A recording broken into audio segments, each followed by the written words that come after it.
Here we are, second round of 12 matchup. And in the blue, we've got Daniel, who was third place in Group A. He was behind Yo, and he was behind Doubt.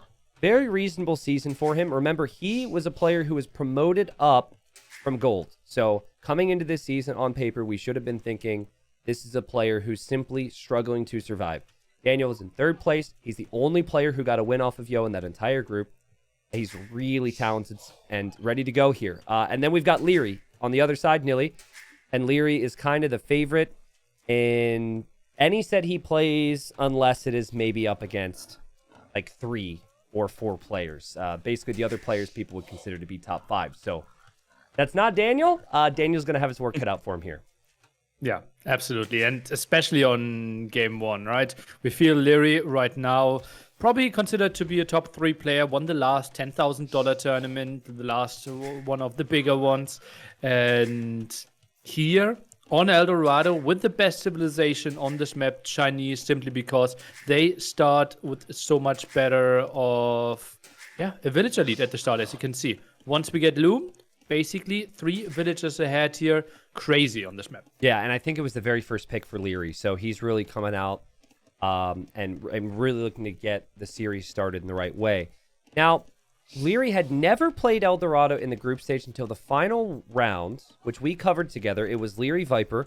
There was a lot of expectation that was like fighting for first place, which is a bye to the quarterfinal. Liereyy had dominated, Viper had dominated, and I expressed during the cast, I wasn't that impressed with Lierey's performance on El Dorado. He did lose to Viper's Chinese, so maybe he thought the Civ was a big part of it. But the core of the issue for me was just the fact he didn't prioritize water that much. I think he only had 3 fishing ships the entire game, and we have not been seeing that from other players in El Dorado. So I'm curious to see if Liereyy learned, after watching back the game, like, oh, I just need to fish a little bit more, because I think if he does that and then prioritizes land with Chinese, he should be okay.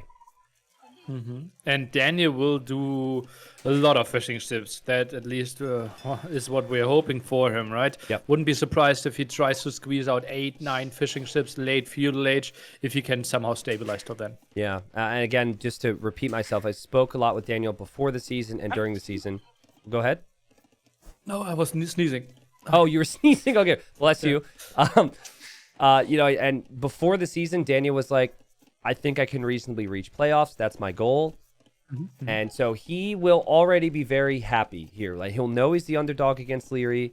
The fact he's made it to this position and his first season in Platinum will feel pretty good. And the guy's really sharp. Like, he's working a full-time job, right? He's not full-time Age of Empires like some of the other players in the scene can say. And the thing I've been impressed with Daniel over the past year to 2 is he's really consistent. Like, he doesn't have as many dips in performances from like week to week, tournament to tournament. So that consistency is such a tricky thing when you're not living and breathing only Age of Empires, at least for me. So impressive stuff from him. It's actually true.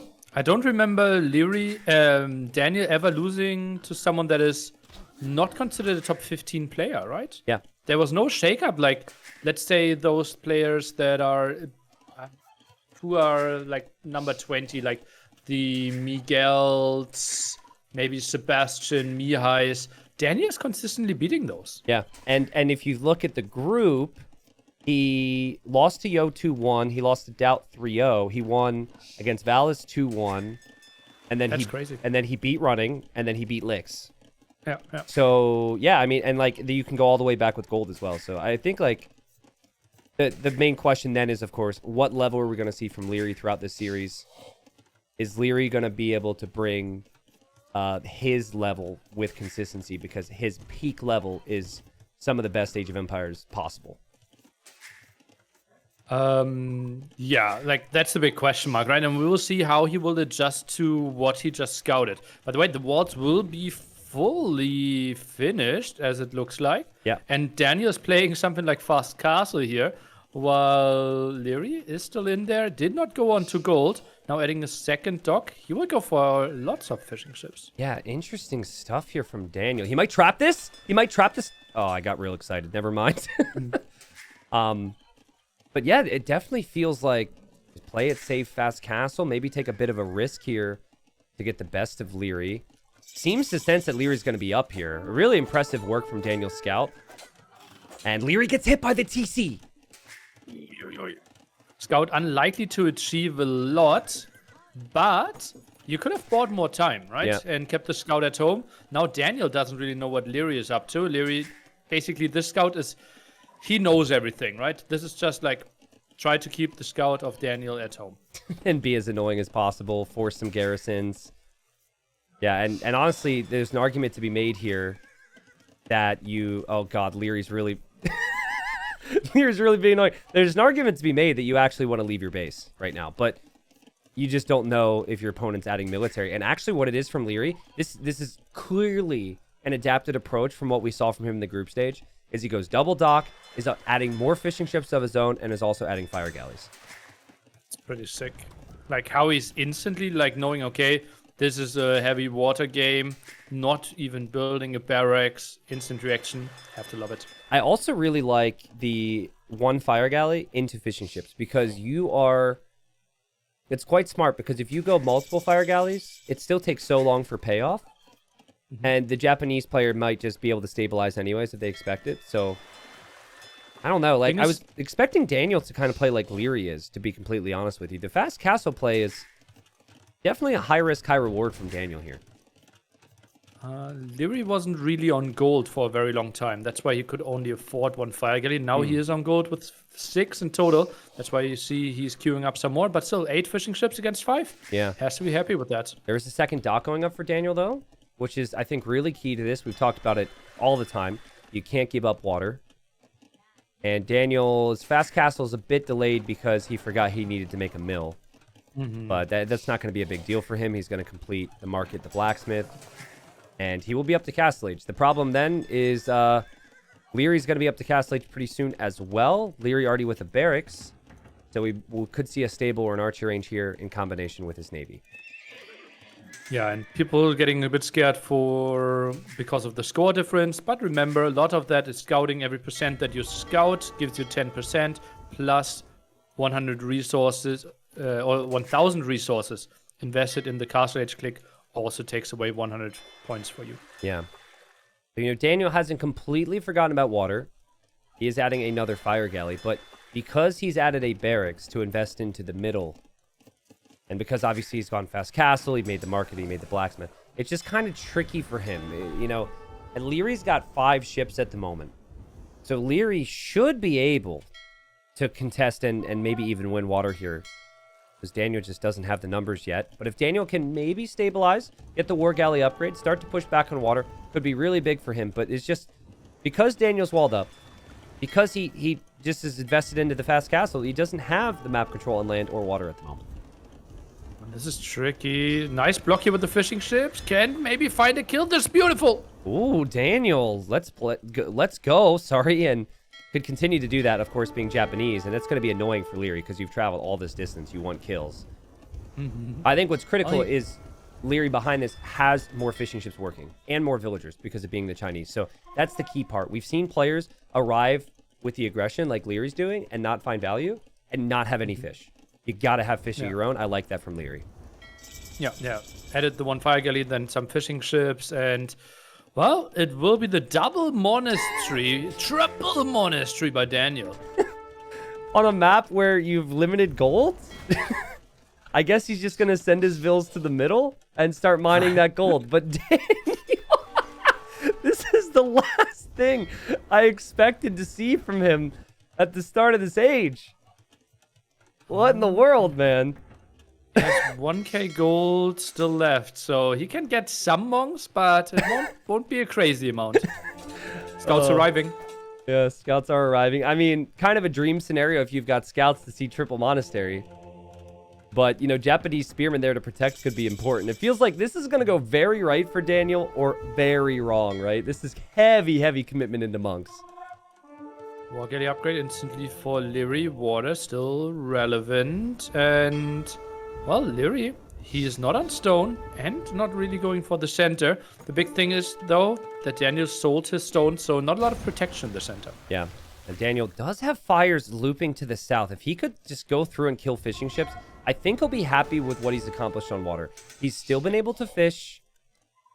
Then he'll have received a few kills, and then maybe he can get the Monk and Spearman mass. It just feels like a disastrous opening against Light Cav, right? To go for Monks. It's just not good. First Monk goes down. Villager's now exposed. Daniel trying to do too much. Maybe another Monk's going to go down. Oh, God. Oh, what a bad start to Castle Age here. Oi, oi, oi, oi, oi, oi. Now, you think of extremes, right, when you're the underdog. So you think, and then players think Monks are very strong, and they can be at times. But, Daniel only has so much gold to work off of, and the Spearmen aren't upgraded to pikes, and it feels like Liereyy is in position here. And even though Liereyy did lose fishing ships, he still has 5, and he's on the prowl waiting for more Monks to pop out of the monasteries. Tries to take some off fights. Not really sure about this engagement, though. Does he really want to commit against 4 spearmen? Yeah, he is against Japanese spearmen. He says, screw your spears here. You're not going to have the food. Daniel is soon going to be without spearmen. He might convert a light cav? Question mark? Oh, no. Oh, important. Not even that. Oh, God. I mean, this is horrible. And now Liereyy has full control of the middle. Daniel is going to lose all of his fish. His monasteries have offered very little value for him. And Liereyy is just going to move to the middle for a TC. Now the villagers for Daniel are exposed. And you're right. Like, crazy play from Liereyy to attack that many spearmen. But maybe he just calculated it and felt like it was just going to be a good enough fight for him. Yeah, well, not a single upgrade on those spearmen. Obviously, really helped out Liereyy. And, well, we will have to go back and question, like, the opponent is not on gold in the center. Yep. What is the most natural reaction to build units that are not costing any gold? And then Like you half. basically build... and then you build the monks against it. Yeah, 100%, right? Like, all the wins have been water control light cav. And then the 3 monasteries. It feels wrong. But again, the thinking going into it probably was, I need something extreme. It was extreme, and it was unfortunately extremely bad for the American as Liereyy takes the first game. And that was a good game there on Eldorado from Liereyy. It was his number 1 Civ pick, to my knowledge, and he didn't forget about the water aspect. He prioritized it a whole lot more than we saw in that group stage series against the Viper. And also, very sharp to start it all off there for Liereyy, who, if you were to ever question anything, it would be he doesn't play the game quite as much as some of the other players. So it looked like to me that he was ready to go, that practice has been in, and he was warmed up there. And also, let's remind ourselves, Chinese is the best civilization on this map. Yes. Going for a wild strategy here makes sense. If you just play straight up, you're always behind. Yeah, agreed. I think there's ways, like, it was just extreme, right? Like, I think even 1 monastery in combination with a couple more spearmen might make all the difference there, right? But it was the triple monastery commitment that was really the issue. I never really saw a point where all 3 monasteries were producing. I like the idea to mine the gold in the middle really early. I think that's underrated if you're going to be fighting for the middle, but I think Daniel ultimately just, you can't lose your fish there with the Japanese and still lose the mid. Very quick first game, and we'll see what Daniel can do to respond in game number 2. Here we are, game number 2. A lot will happen here. Rule number 1 of Socotra. Find your elephant, take your elephant. If you can find your opponent's elephant, you take that as well. This is Daniel's home map. He is going to take his elephant on the back right away as they will send his scout forward. Liereyy is the Khmer, which is an interesting choice. Not a choice I would have expected from him here. And it's Malay for Daniel, which seems pretty fitting. Not a lot of laming just yet, Nilly, which we sometimes see on Socotra. Daniel, more like, okay, anti-laming play. In the sense that he wants to get everything home. And Liereyy, well, with reasonably unfortunate scouting, was late with all his resources. But yeah, I'm a bit surprised that he's still not taking his elephant here. Yeah. And scouting the front with 2 sheep, like against any other opening, you're down like 600 food. There's a part of me that gets very jealous in these scenarios, Nilly, because if I ever scouted with 2 sheep on the front with Socotra and didn't take my elephant right away, I'd be down all those resources. That's sick. And like, what I don't understand is, like, Daniel is playing Socotra and is not intending to lame. Yeah. Well, I mean, then the home map choice is more of a question mark to me. Well, yes and no, because it is Malay Khmer, And Daniel can do a lot in the early feudal on standard land maps. So this essentially allows him to have a better economy. So maybe he's hoping that there's still opportunities for Liereyy. But yeah, it is definitely the most passive opening to Socotra ever. It almost feels like before the game, Daniel's like, hey, I have an idea. Lierey's like, sup. Daniel's like, how about we don't lame each other? And then Lierey's just like, sounds great. Yeah, this is like such a peaceful Socotra game. Yeah. Typically, we see like villager rushes coming in, people already walling in resources. Nothing. Yeah, of that. it's so weird. And like, I think with the berries being so close for the enemy, that at least like trying to wall in the berries could have been an option, but hasn't happened. So I guess if we're talking about traditional bonuses, melee advance up to the next stage. Their infantry does get the armor for free in each age, which is somewhat relevant. I think it's the age timings for the melee that's key. The Khmer can kind of skip some steps, which is nice because they don't need the barracks before a range. I would just guess that both players open range here, but could be wrong on that, of course.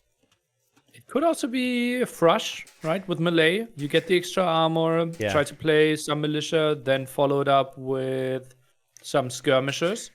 Especially if you know that the Khmer player, for example, can't build any spearmen for the defense. I'm laughing because it's like, Daniel, this is the second time now. He's gone forward to scout the enemy, and then he doesn't really see anything, and he's like, oh, but I have one more ostrich. No, really? Oh, I got to go back and get that. So he's going to go Really? back and get the ostrich again, and then probably move He's forward. the left side. Does he think he's still missing 2 sheep? I don't know. Looks like it. You think that Looks like he thinks he's missing resources. what, with the way he's scouting right now? Yeah. He already scouted the left-hand side, and he went back to Yeah. scout some black holes again. Yeah, maybe. Maybe it's because of the ostrich, too. I mean, he was really unlucky. He almost ran into the berries there from Liereyy, didn't see it. But, I mean, this is the first time that either player is going to encounter the other in this game, and Daniel very close to running into the TC there. And this is a peaceful Socotra game as Lierey's going to click up on 18 pop. Well played from him. And hey, the scouts see each other. All right. Fun stuff. Daniel takes 2 hits, Liereyy takes 1 hit, and early barracks here could be indeed some militia opening. 10 gold collected, now goes for the mill at the front with 6 villagers. Kind of have to go for it because you're limited in food on this map. What do you think about a tower on the berries? You see Lierey's berries, a tower, wall it in, then just walk right back home. I feel like there's just not a lot of Vil idle time with going forward to tower here. I always like the feeling of that, but then I guess you can't defensive tower. Especially if the opponent plays archery range and is Khmer, Yeah. it's not really giving you that much, right? Because they don't have the toughest task to just go farms. They're already saving wood on the barracks, and they just go for like 2 archers, and they can just chill Yeah, for quite makes some time sense. until the economy kicks in. Yeah, makes sense. Yeah, they don't really need the food. I think we could Food see berries. double range from Liereyy. Lierey's the type of guy to go 1 range, 1 blacksmith because his micro is so good. But the wood is certainly there for good eco upgrades. Liereyy is the kind of guy that plays for 9 minutes and still didn't find this opponent on Socotra. I was gonna say, like, you don't see your opponent, you don't see the opening. Like, this is crazy. Now, those villagers can hop inside the house, so there's no real risk that those villagers are ever gonna die here. But I mean, still, Daniel's gonna be aggressive here with the militia, and Daniel trying his best, and Liereyy just whoop in the house, out of the house, and of course, because they're so good, right? They don't get punished for not scouting anything. Like, what in the world? Look at Liereyy scout. What's he doing back there? Oh, yeah, well, he just didn't want to run into the town center, so went around there. And, well, it is the forward tower, Tristan. That will be interesting, but already 4 farms prepared at home. I think he can build skirmishes and keep his TC running. Can that villager make it to the house? Liereyy with a sloppy start to this game, and he's fortunate that he is Khmer. If any other civilization, he might have been down a couple villagers already. And maybe that has something to do with how he's played it. Maybe he just felt like I could just have a passive opening. So, as well. high aggression from Daniel. It is straight skirms from Liereyy. Daniel hasn't seen Liereyy on gold, but your normal follow-up to Man-at-Arms would be a range and archers, especially with that much gold. So honestly, could end up being really good for Liereyy if Daniel eventually builds up towards archers and moves forward here. The thing is, though, Lierey's space is so tight. Will archers achieve anything? Like, Yeah. it should be skirms. It should be, like, 1-2 houses. I think maybe the follow-up might even be archers, some skirm, and a market. Yeah, market for faster castle age could make sense. I mean, Daniel's certainly been the bigger aggressor here. Sees his opponents on skirms now, which is a positive. Pulls everything away from gold. Yeah, he won't go archers. All right. That pulls villagers off gold to the wood, I imagine. Wood upgrade was researched by Liereyy, not by Daniel. So Daniel squeezing in the Man-at-Arms, which we should mention is a little rare with the melee because they advance so fast. It's hard to get your eco upgrades and then also get the Man-at-Arm upgrade. Excuse me. Yeah, your spread's so thin, right? Yeah, you're up earlier, but your villagers had less time to collect all those resources. Yeah. So that makes it really tricky. Eventually, you will out-resource your opponent, but it takes some time. Lierey's just farming away. It's just like a very macro-based game here from Liereyy. And like, to be honest, Daniel hasn't done too much damage. Daniel's lost his scout. That's a big deal. Lierey's scout, well, I guess it's weak, but you know, scouts can be important in skirm war, and Liereyy just advances forward. No fletching even. Just casually macroing away and thinking about castle age here. Crazy, right? And he's just like, come at me. Like, show me something that can actually threaten me here because I have skirmishers. I suppose Daniel could think about scouts here, right? Adding a stable would maybe be a decent idea.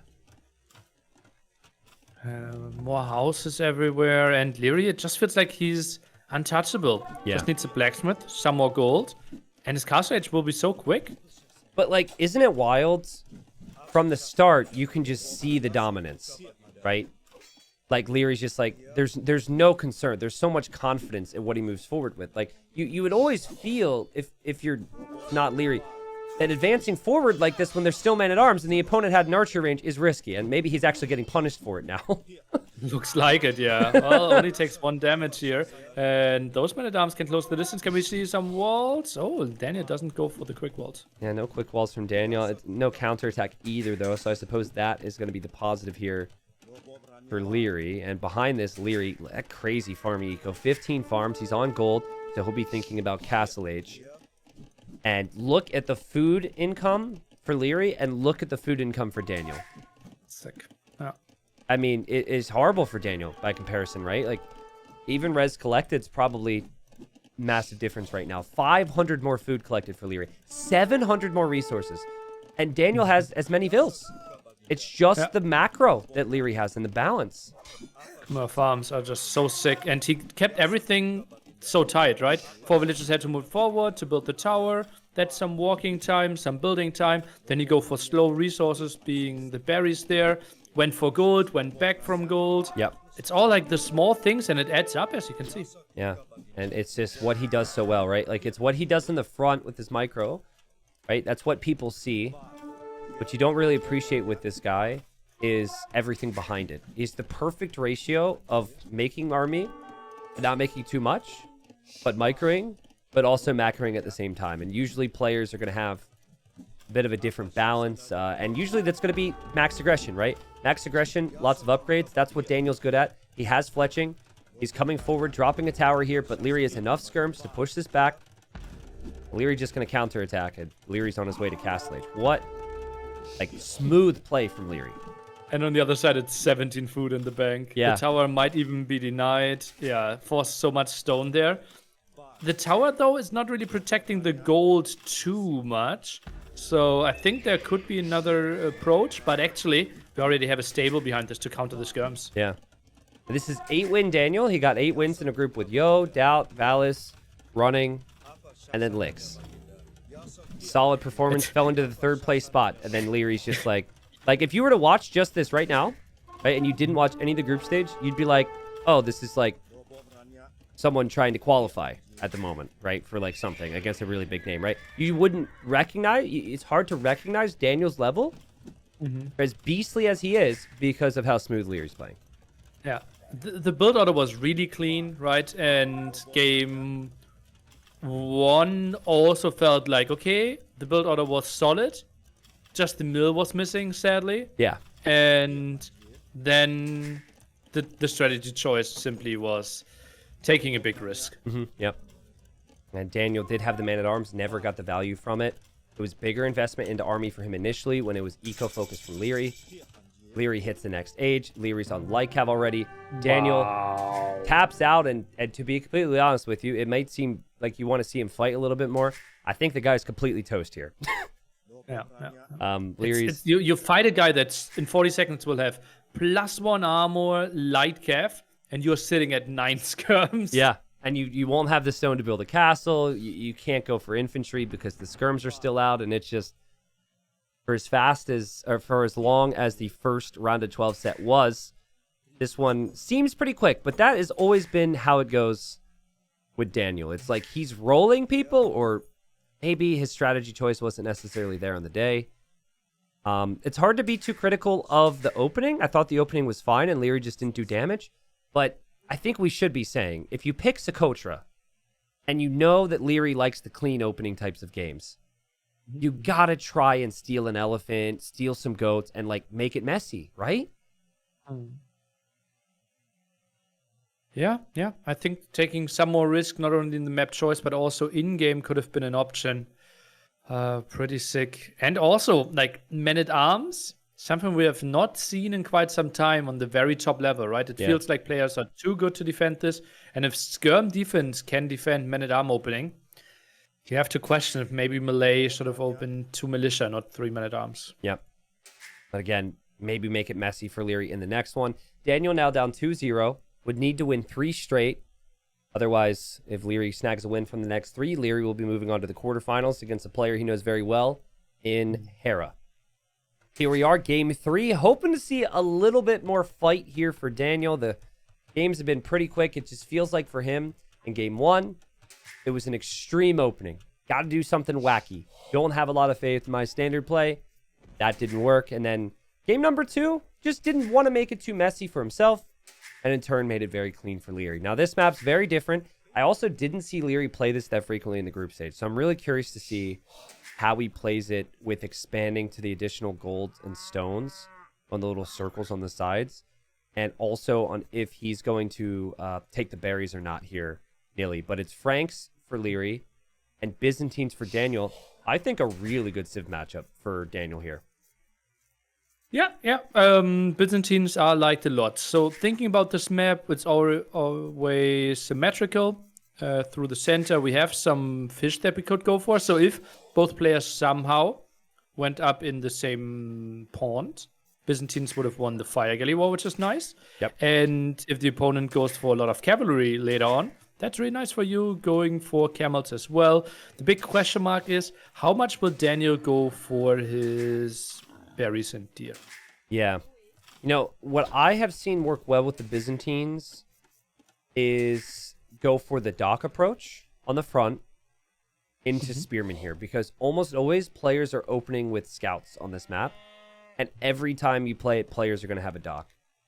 I'd like to see that from Daniel, and then from there, you have to figure out some way to punish the berries, and I guess that's kind of the question. It's like, you go fires on the water, great. You go Spearmen for scouts, great. But what are you going to do about Liereyy taking all the berries with the Franks? But neither player sending their scout to the cow and the sheep area, which is... It is kind of weird, right? Really weird. Yeah, it's so late. They obviously want to scout, and you don't know how it's spawning, right? You know, okay, there is no direct water next to me, and then you don't know if it's left or right, I believe. Was it always? Spiraling in the same direction? Maybe it does. It should be away. It should be to the right. How do I word this? It's like clockwise? Is the water going down clockwise? I know like how it works, but I'm really struggling to figure out how to put the words to it. Okay. So like at it is 3 always o'clock, as if, is it going down or up? At 3 o'clock, is it going down or up? It's based on the orientation of the water, right? So like if the water is curving in, the berries are over that direction. So, like, yeah, I guess it would be What is clockwise. in? Like in the fan of the spiral, right? So if it would be going again, this is really hard to explain for me for some reason, but it would be going clockwise, not counterclockwise. Kind of. This makes sense, right? Okay. It works. Yeah, so anyways, they should know. Daniel shows up to the berries, frees the cows and the sheep from the fence. Liereyy did the same as well, as we were trying to explain it. Keyword trying, because I don't think I did very well. Both players have a dock, and again, the nice thing here if you're Daniel is if your opponent's not docking, they're already behind, so players are thus always going to dock. So I think you use the Byzantine HP bonus and the fire bonus, and you try and get a dock up on his pond. Someone says the berries always spawn on the short side of the water. See, like, I don't even know if that's the way to say it. What is the short? Exactly. Okay, now I know what the short side is. Okay. Yeah. Yeah, but that still won't help you knowing if you didn't scout the water, where to go and find the berries, if it's right or left. Yeah. From your town center. Yeah, I think in What order is to it? know where the berries are, It does. So in it order to always know where has the berries to are, be- you should know where the water is first, I guess. I think knowing the shape of the hill in front of you, you know how the water is going to be. Yes, that's And true. where The the shape water's- of the hill should tell you. Yeah, that's a very fair point. Ooh. So We scout learned the something. hill, know about the water, know about the berries. Boom, done. Build order finished. It's perfect. Forward dock from Daniel. Now, does Liereyy know this? Again, there's not many Liereyy spiral games in my brain that I'm remembering. Now, he is going to mill the berries, which is obviously fantastic with the Frank berry bonus. But losing out on a couple Big fishing stare. ships would be painful for him. Oh, he still doesn't have a barracks. 50 seconds to go. Oh no, now he builds one next to his berries. Yeah. Okay. Okay, so, I mean, this is the kind of the opening we were looking for, as Leary's scout actually takes some damage underneath Daniel's TC. Well played there, Daniel. And I think the next step for Daniel would be barracks, so he can have some spearmen as well. Yeah. Not unlikely. Goes for the second lumber camp first, and he didn't scout the berries. Also, he sent the villager away, so no repair for him. Yeah. Guess the positive for him is Liereyy hasn't even checked here. Liereyy won't know his opponent's doing that. Liereyy just going to hope that the food eco stays there and then focus on one thing and one thing only. And that thing here is going to be scouts. I'm concerned that Daniel is cutting too many corners here. It feels like making spearmen would be such a smooth move for him. And okay, there's the barracks. Just notice a lot of walling, a lot of fear, but that would make sense if you think Leary's going to go scouts as well. If you finish the wall at the left side, your base is very tight, and Yeah. you kind of need only one spearman and Yeah. should be safe. Yeah, it's a fair point. Liereyy still does not know there's fires there. If Liereyy does end up moving on past this series, I'm curious to see if he scouts for that next time. You know, like, feels like maybe something you look for. Maybe you don't care, though, if you're Franks. Maybe you're just going to give up on water, feel like you've done enough with it. He's actually going to use his scouts and spears against Daniel's fish right now. So Daniel has to make a fire galley to protect his fishing ships. Couldn't drop off the food there. Spearman obviously extra attack against the fishing ships, helping out quite a bit. And Daniel has to idle a bit. Yeah, a little patient here from Daniel on the water, as he's hoping to get his walls down. We'll know that I'm not Liereyy sure will if I have like scouts. And he's going to kill Lierey's fish now. So we haven't had any kills yet. Liereyy will probably just give up on those fish. 3 fishing ships down for him. Big walls from Daniel, who has the spearman inside of his barracks. Spearman not out, though. And Lierey's going to kill a villager. Little sloppy from Daniel, but he quick walls. Ooh, lovely. Whoa, that was insane. Like, typically these days, players are going to sense when a quick wall's coming. And that little, like, half-second heads up allows them to block. But there was not even a scenario in my mind where I thought a quick wall was realistic there. Yeah, there were 3 scouts directly on the Ville, Wow, what in the world? and he still got out there. Yeah. And I feel like if I try that, both vills die. And the spearman. But I will say the thing I can relate to is how epic play with the quick wall and then instantly housed. So, oh wow, Liereyy coming forward now. And Lierey's going to drop a tower directly on Daniel's archer range. What a unique play here from Liereyy. Oh, man. Okay, let's take a look. This tower shouldn't achieve a lot. Yeah, I agree. The positive, though, is that, currently you're on stone, so you can make another tower. I think what Liereyy is aiming to do behind this, and we saw him do so well with it in the previous game, it's just apply pressure and then have a macro advantage at home. He already has the berries, so now at home he can farm, and it's just putting Daniel under pressure so Daniel can't do the same. And I'm looking at Daniel's balance of his eco again. And you've got, like, his bush is about to run out. He's only got 3 farms, and he only has 8 on wood. So it's actually really awkward for Daniel to get the balance down right now. Yeah, that feels underwhelming with, like, all the big walls. Maybe an archer range earlier was needed there, but then he can't really contest the second pawn. So pretty tricky. I still feel like a tower rush against a Byzantine, like, you're behind in HP. It's easy for the opponent to get onto stone because it's spawning under the town center. Yep. And he can send more villagers. This shouldn't have a lot of success often. Daniel with 10 kills, 1 death. He hasn't lost any eco. He's had a little bit of TC idle time, and his eco balance is possibly a struggle, but he's had good defense here, and he's going to have archers coming out of his range pretty soon. Also has a couple in the tower. He could hop out, and he could possibly deny this next tower, because at the moment, Liereyy only has 3 scouts in support. Yeah, should be very easy counter tower if he wants to go for it, and yes, he does. 4 wilds against 5 wilds. Tower should end up going up slightly earlier for Daniel, and he can just put in archers into the tower, and then it's all Gucci. Yeah. Also, I mean, right now, Liereyy is exposed in the berries. And there goes Daniel. And Daniel's going to see that. And, I mean, Liereyy just really playing this one a bit differently than we'd seen in the past and giving Daniel some opportunities. Daniel's had great defense. We already feel like Byzantines are the superior civ if this goes late game. If he could push in here, this could lead to 3 or 4 villagers going down for Liereyy. Really exposed 6 here. Archer range is not being used. Liereyy ideally wanted to click up to cast edge before he uses it. And this is... How many builds are dying here? At least 2? Yeah, I mean, at least 2. There will be skirms on the way. It's Daniel micro. Now, no fletching, but you'd still expect with a starting scout as well that multiple villagers go down. Scouts are going to come home. Kind of awkward scenario for Daniel the micro, but it's going to be 1. It's going to be 2. It's going to be... It should be 3 here. It should be 3, if not more. Meanwhile, the skirms died. Scouts are dying as well. This is so good for Daniel. Yeah. 6-0 eco KD for Daniel.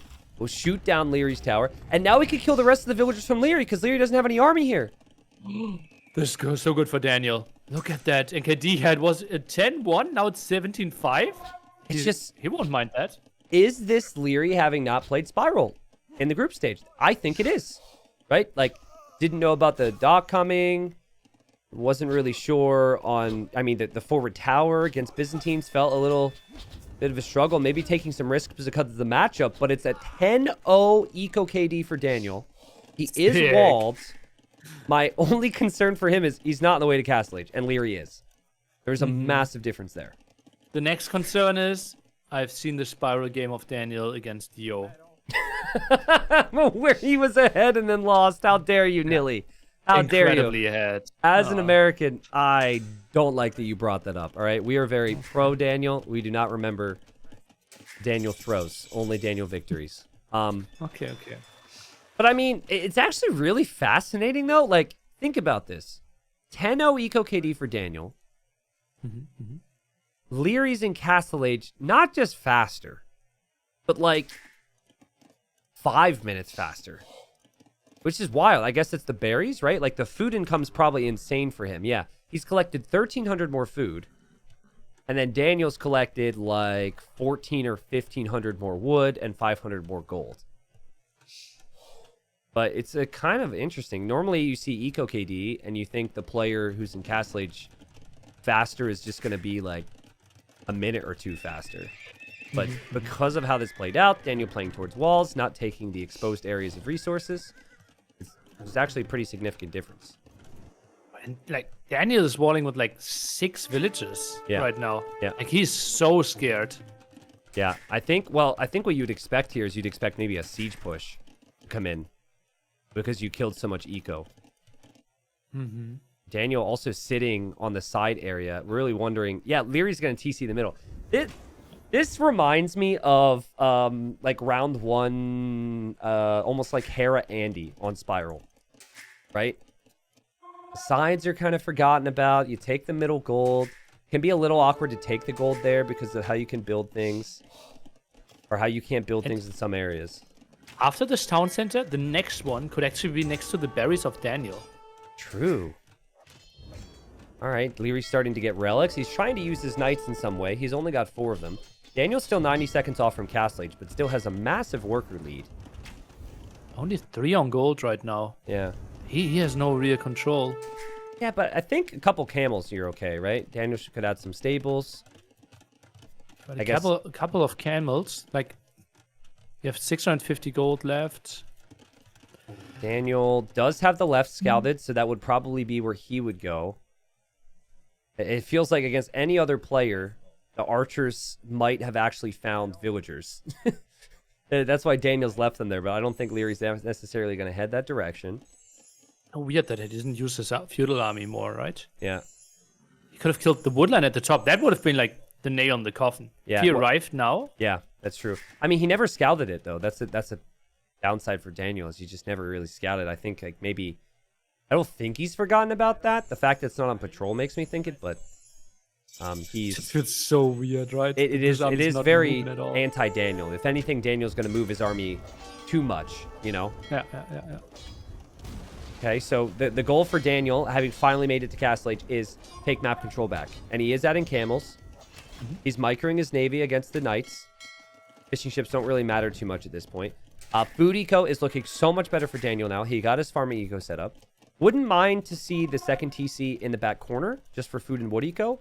But one of the town centers needs to go directly where Daniel's placing it now. Yep. Again, he knows the map. That is a really good location for that town center.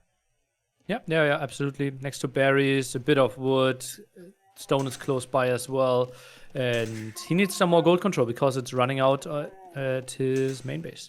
Now, problem is Lierey's had time to build up quite a few monks, and Daniel didn't know this, and Daniel's going to see them, and he runs right past them, and he deletes all 3 camels. Oh my god.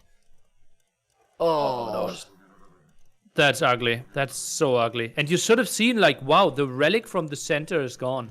I thought he even saw the monks there. No, honesty, at least like from the vision his units offered him, he saw the monks, but I just don't think he was able to look at it.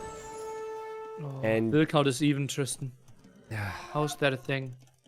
But we saw the good from Daniel this game, and then unfortunately the macro wasn't there. It does look like Lierey's found the archers. Daniel's moving them away.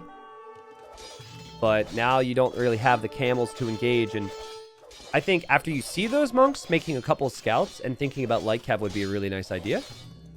We'll see if Daniel does that in a moment. Archers did go down. Well played, Liereyy. Liereyy has brought this game back. He's been on 3 TCs for a while, and he arguably has the lead right now. Let's take a look how the camels are doing. Monks are healing each other. Tower's not achieving anything. Demo from that dock would be so sick. Oh yeah, I would Craigism so hard. It would change the fight completely, because you could kill all 4 monks. It might even make sense to like start an engagement. Oh yeah. Okay. Yeah, like try and lure the monks to the shoreline even more. Yeah. Okay, this could be amazing. Daniel needs a win. He's on 3 TCs. The eco count's even. You've got Liereyy exposed in the middle too, so if Daniel could eventually build a castle there, it would push all of Lierey's eco away, whereas Daniel's eco is kind of neat and tidy in the back. And the demo is not going to have an opportunity.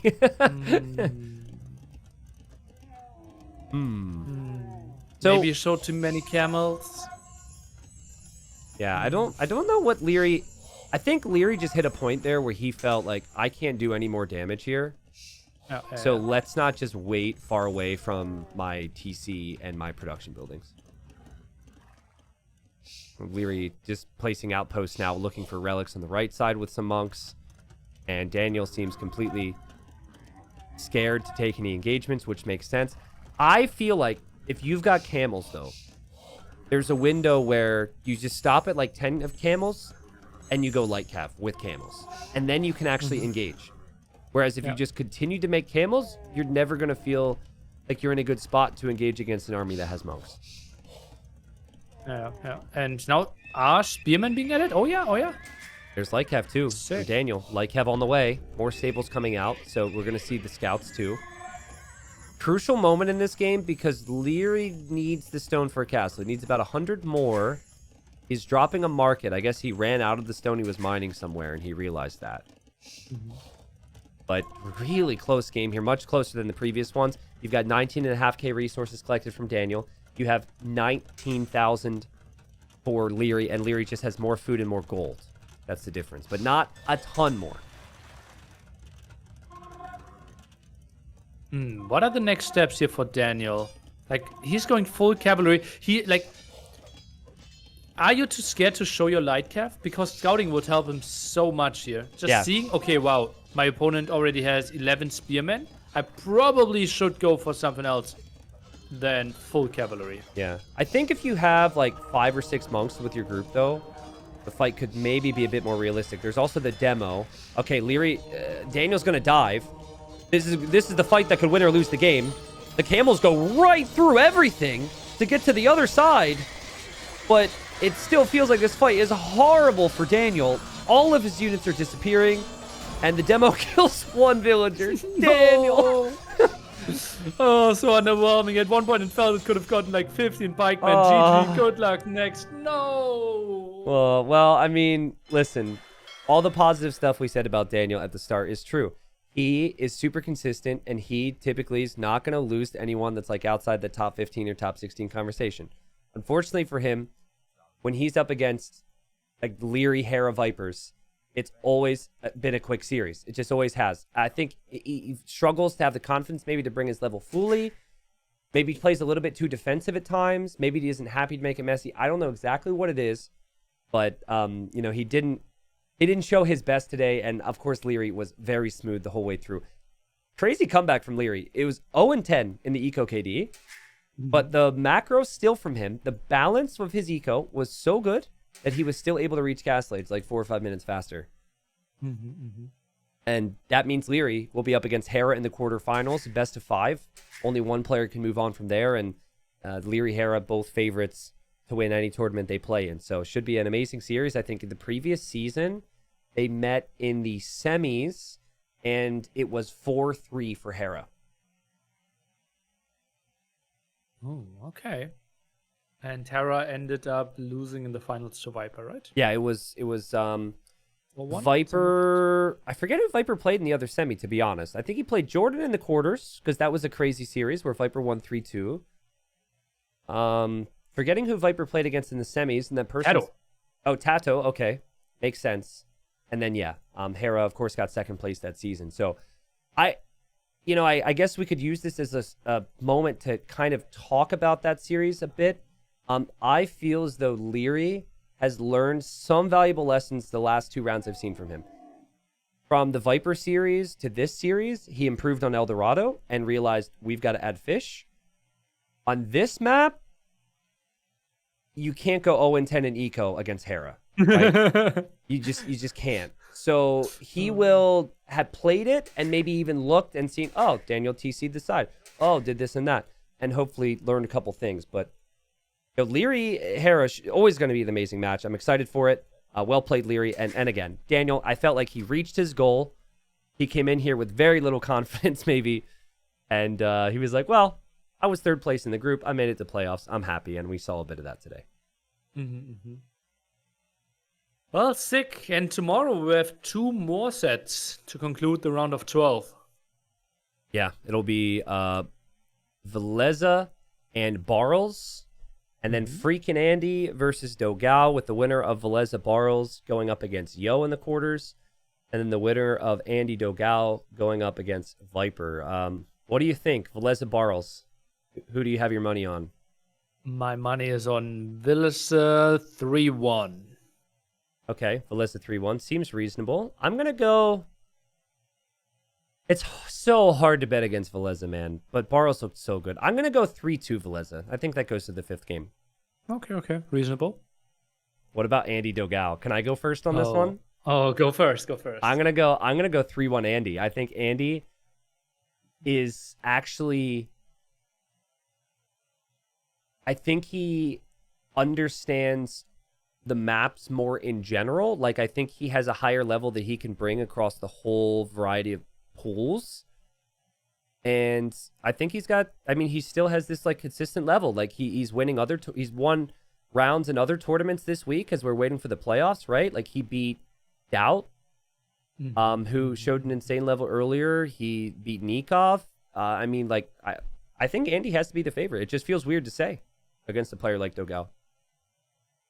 Yeah, but it's not unreasonable right now, right? I think this one comes down a lot to the draft. I think there are some maps that are just way better for Andy and some that are way better for Dogal. Yeah. And Dogal should practice the draft a lot and prepare, okay, what maps are we going to have when, and how should my Civ draft look from there? Yeah. Yeah, it should be a fun series. I think both of them will be close. Like, I think Veleza Barles and freaking Andy and Dogal will be much closer than the Daniel Liereyy series was. It felt like it, unfortunately, was a foregone conclusion even before the Liereyy-Daniel series started, that Liereyy would maybe win that 1-3-0, just because we've seen that story play out a lot. But Veleza Barles hasn't happened with crazy consistency, and Andy Dogal, I don't know if that's happened in other tournaments. So